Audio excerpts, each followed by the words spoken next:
det sjovt at blive 47 år. Det står klart, at der er mange ting, man aldrig når. Man må se i øjnene, at man ikke er så ung. Man kan stadig danse, men er blevet mere tung. Og man har vrøvl med tænderne, desværre gang på gang.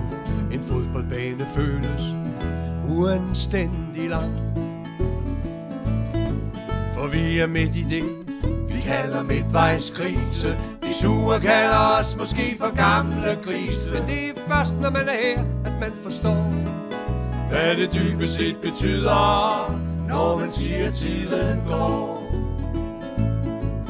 Og vi får læsebriller, og vi tisser mere blødt. Vi kan mærke vores rygter, når vi smiler sødt. Vi bliver gamle, vi bliver tykke, og håret falder af. Vi bliver kort sagt sjovere at se på dag for dag. Unge smukke kvinder kigger ikke mere på en. Man er selv en gammel gris, når man ser på deres ben. For vi er midt i det, vi kalder midtvejskrise. De sure kalder os måske for gamle grise. Det er først, når man er her, at man forstår, hvad det dybest set betyder, når man siger, tiden går.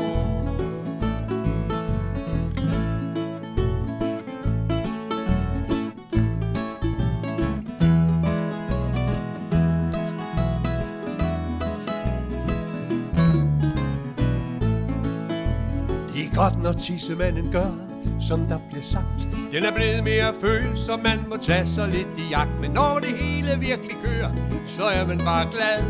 Og indimellem løber man og spiser slankemad. Men er der en ting, man er blevet bedre til, så er det til at vide, hvad det er, man egentlig vil. For vi er midt i det, vi kalder midtvejskrise. De sure kalder os måske for gamle grise. Men det er først, når man er her, at man forstår, hvad det dybest set betyder, når man siger, tiden går. Ja, vi er midt i det, vi kalder midtvejskrise. De sure kalder os måske for gamle grise. Det er først, når man er her, at man forstår, hvad det dybest set betyder, når man siger, tiden går.